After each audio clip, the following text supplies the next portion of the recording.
Assalamualaikum warahmatullahi wabarakatuh. Waalaikumsalam. Alhamdulillah nahmadu wa nasta'inu wa nastaghfiruh wa na'udzu billahi min syururi anfusina wa min sayyiati a'malina may yahdihillahu fala mudhillalah wa may yudlil fala hadiyalah. Asyhadu an la ilaha illallah wa asyhadu anna Muhammadan abduhu wa rasuluh nabiyul huda war rahmah. Allahumma shalli ala Muhammad, Allahumma shalli ala sayyidina wa maulana Muhammad, amma ba'du. Alhamdulillahirabbil alamin. Puja puji syukur kehadirat Allah Subhanahu wa taala yang telah melimpahkan kepada kita nikmat yang begitu banyaknya sehingga kita tidak bisa dan tidak mampu menghitungnya. Sholawat dan salam tak lupa kita haturkan kepada junjungan kita Nabi besar Muhammad sallallahu alaihi wasallam yang telah membawa kita dari zaman kegelapan ke zaman yang terang benderang sehingga sampai saat ini dan menjadi harapan kita semua mendapatkan syafaat beliau. Alhamdulillah, pada malam ini kita akan melanjutkan kajian kitab. Nah, jadi kan kita kebetulan ini acara pernikahan putri Bapak Ahmad ya. Dan memang forumnya forum kajian kitab, bukan tausiah ya. Jadi gitu. Ya karena mengambilnya Pak Ahmad di forum kajian kitab.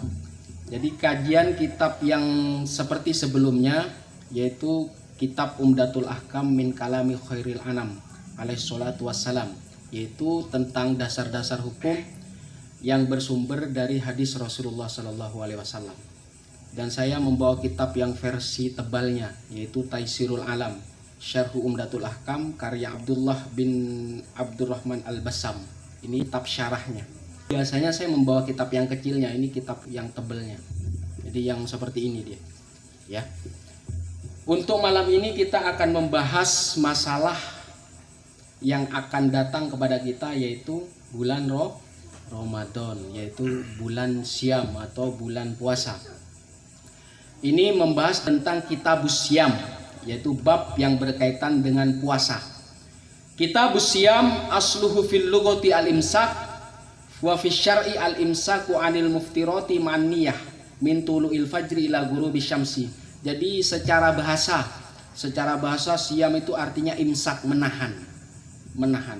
Jadi secara istilah wa fi syar'i, jadi istilah di dalam syariat yaitu menahan dari sesuatu yang membatalkan, baik itu dari makan, minum, atau hubungan suami istri atau lainnya yang membatalkan bersama niatnya.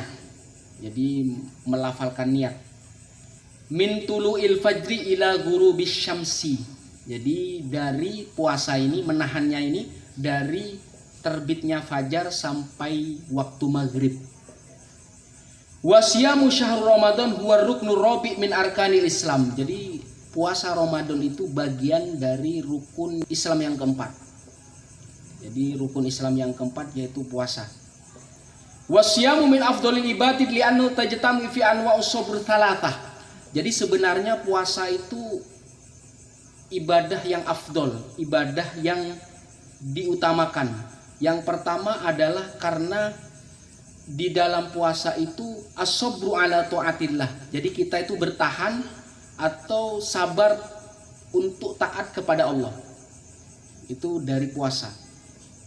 Kemudian yang kedua as-sabru ala ma'asillah, bertahan agar tidak berbuat durhaka kepada Allah atau maksiat kepada Allah. Jadi menahan itu. Kemudian ketiga as-sabru ala aqdarillahil mu'limah.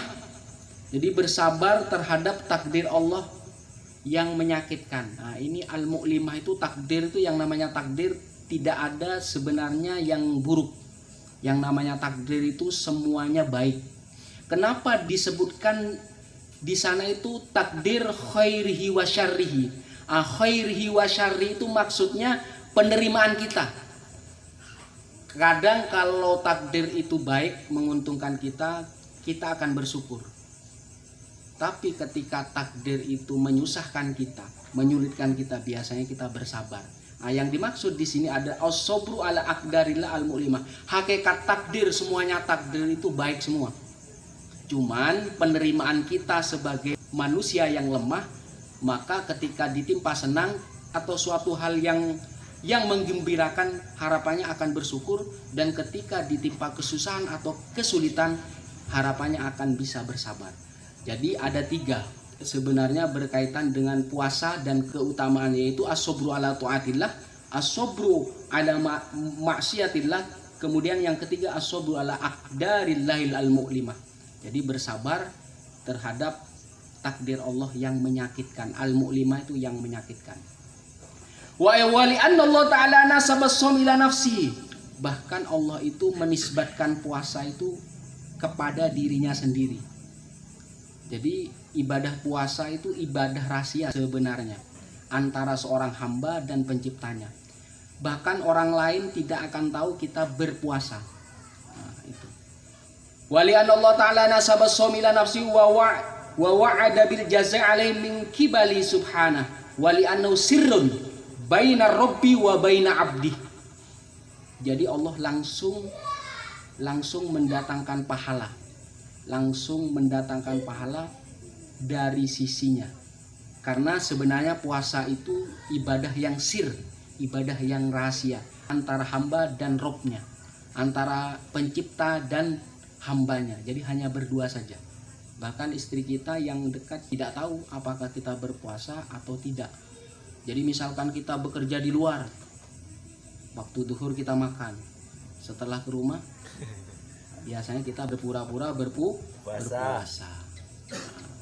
Jadi kita bersihkan, setelah itu sudah selesai. Nah, ini dikatakan sir, rahasia, yang tahu hanya Allah dan hambanya saja. Maksudnya yang berpuasa. Fa innal qawiyyu tughra bitughyani wal bator. Maksudnya puasa itu agar yang kuat, agar yang kaya itu merasakan sebagaimana orang fakir. Jadi mungkin orang fakir itu susah makannya sepanjang hidupnya. Tapi kalau orang kuat itu hanya waktu puasa saja. Jadi puasa itu dilarang, bahkan yang halal. Yang halal pun Allah larang. Karena diwajibkan puasa Ramadan. Fa innal qawi tughra bitughyani wal bator. Karena sesungguhnya yang kuat, yang kaya itu dihasut, digoda dengan sesuatu yang melampaui batas.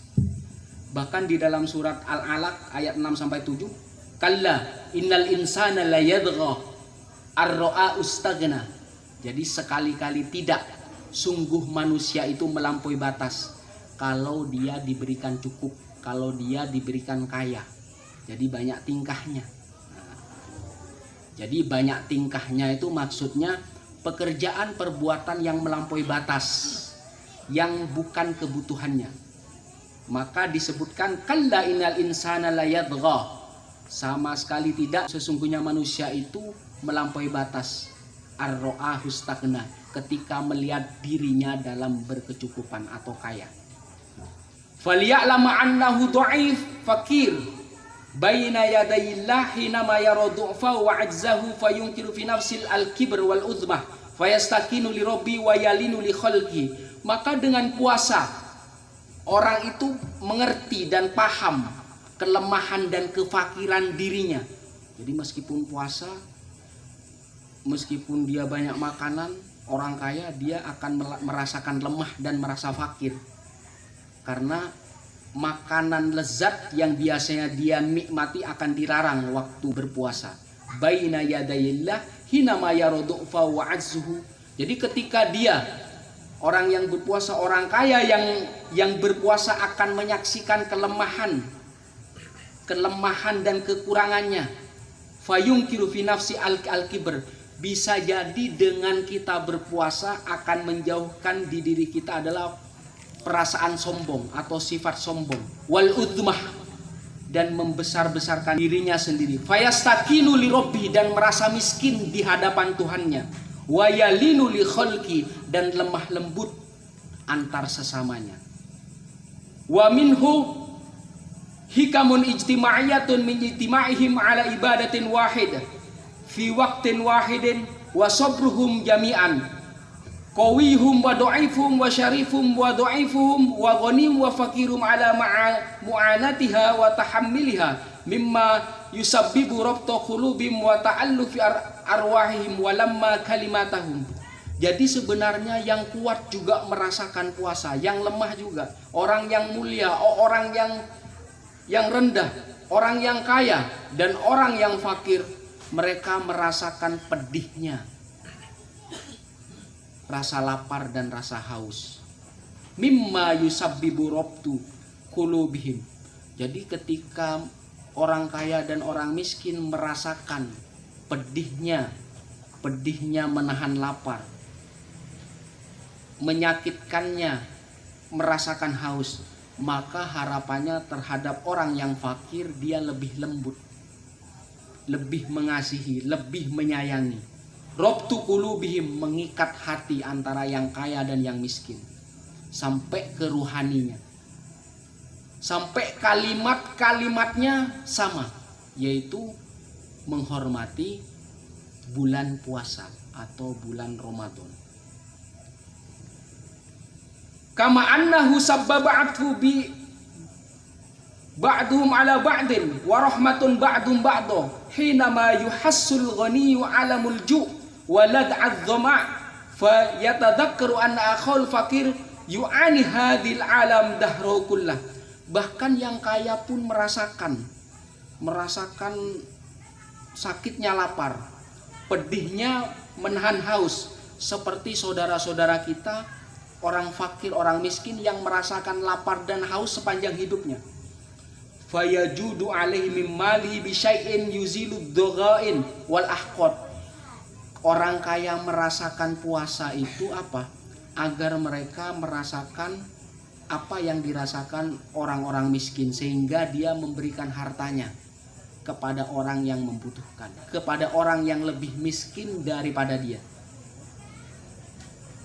Ini sebab dari kita berpuasa di bulan Ramadan. Apa? Yuzilu dhaghain wal ahqad. Jadi kalau orang kaya itu baik, orang kaya suka menolong ke orang-orang yang fakir dan miskin, maka akan menghilangkan dendam dan benci. Adz-dhaghain wal ahqad. Wa yahillu mahallal mahabbah. Kebencian dan dendam itu akan diganti oleh kasih sayang dan cinta kasih.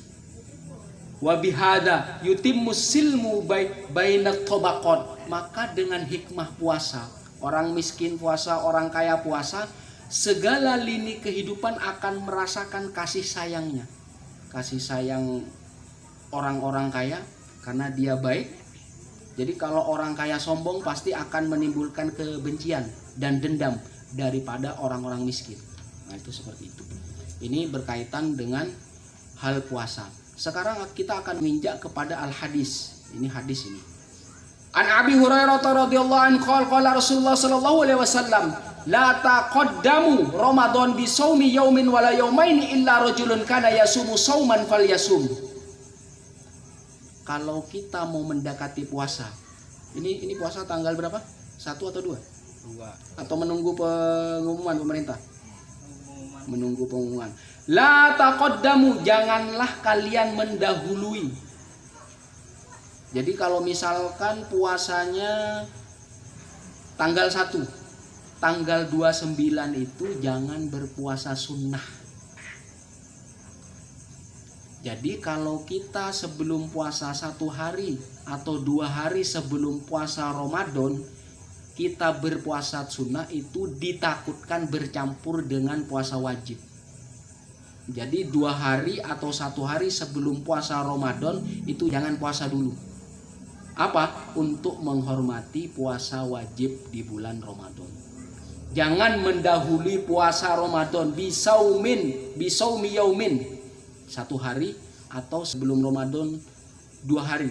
Illa rajulun kana yasumu sauman falyasum, kecuali orang yang terbiasa puasa Senin Kemis atau puasa qadha karena waktunya sempit. Jadi dianjurkan kalau puasa Ramadan tanggal 1, 29, 28-nya jangan berpuasa. Jangan berpuasa sunnah maksudnya.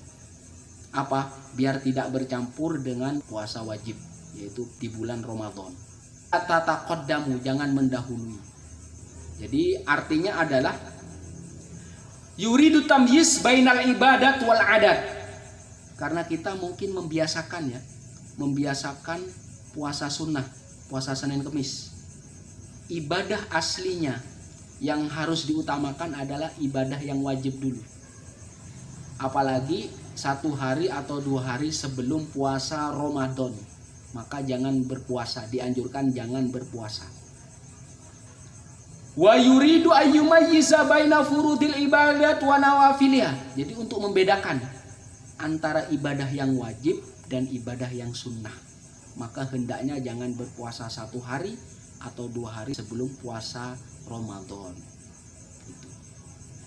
Ini yang diambil di dalam hadis ini adalah an-nahyu an taqaddumi Ramadan bi siyami yaumin aw yaumain. Jadi bahkan dilarang puasa sunnah 1 hari atau 2 hari sebelum puasa Ramadan.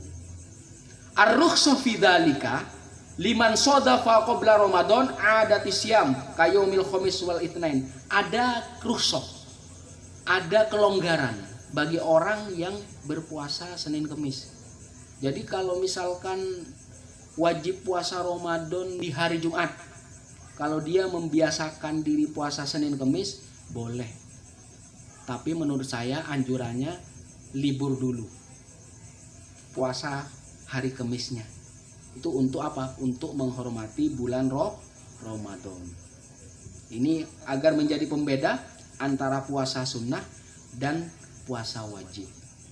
Selanjutnya, An Anas bin Malik radhiyallahu anhu qala Rasulullah sallallahu alaihi wasallam tasahharu fa inna fis sahuri barakah. Nah, ini berkaitan dengan sahur. Jadi Rasulullah bersabda tasahharu, maka bersahurlah kalian. Jadi maksudnya makan sahur. Fa inna fis sahuri barakah, karena di dalam sahur, waktu sahur itu ada keberkahannya.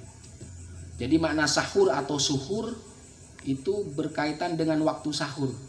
Al barakah mudhofah ila kulli minal fi'li, apa yang dilakukan di dalam waktu sahur, baik makan, minum atau lainnya, atau zikir atau sholat, itu menuai barokah minal fi'li.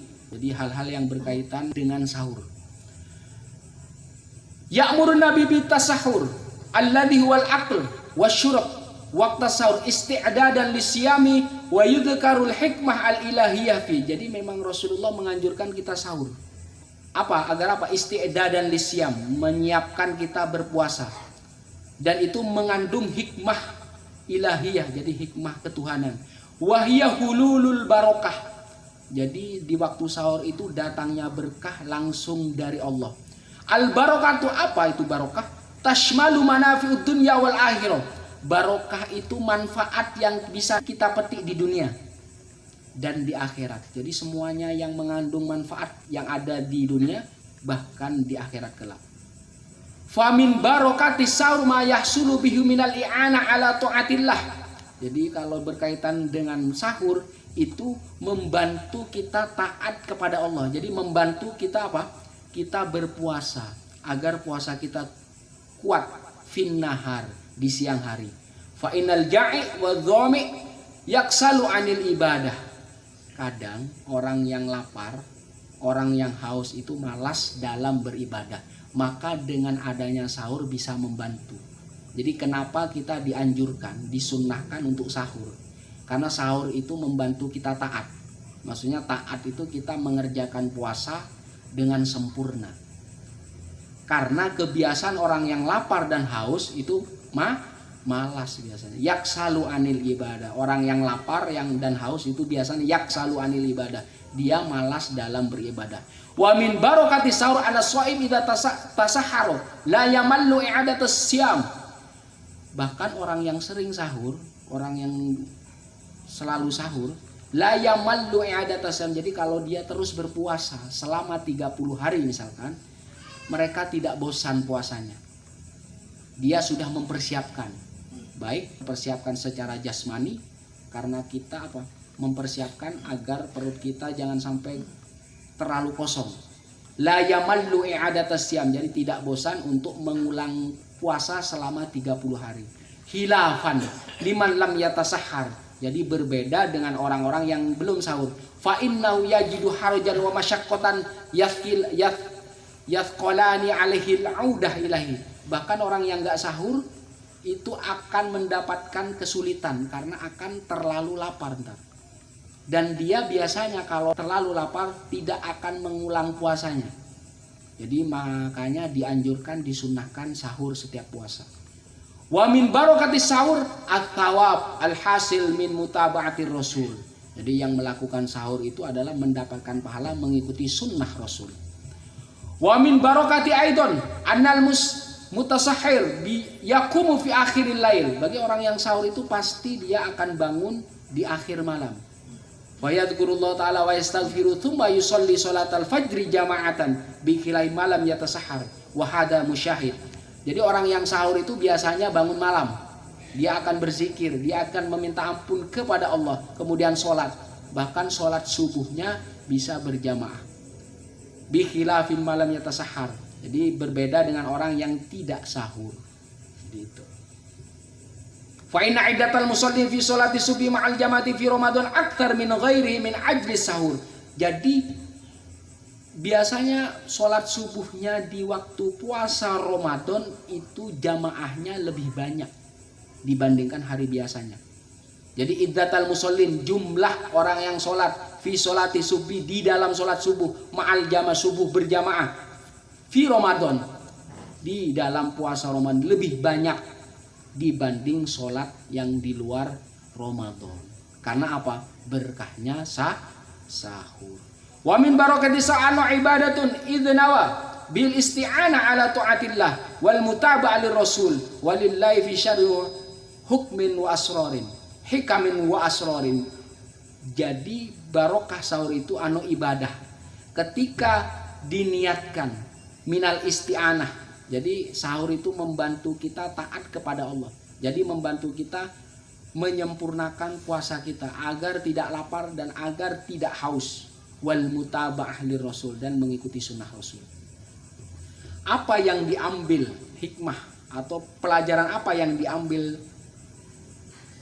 dengan hadis ini? Istihbabus sahur wa imtil amri asy-syar'i bi fi'li. Jadi maksudnya anjuran agar kita sahur sebelum melakukan ibadah puasa. Lamma yahsulu fi minal barakah fala yanbaghi tarkahu.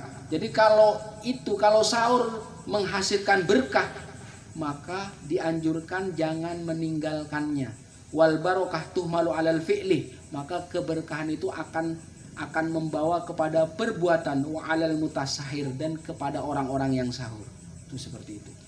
Jadi makanya meskipun kita kuat, meskipun kita misalkan punya tenaga lebih, disunnahkan agar kita sebelum puasa sahur. Dan mengakhirkan sahur itu lebih disunnahkan karena mendekati sholat subuh.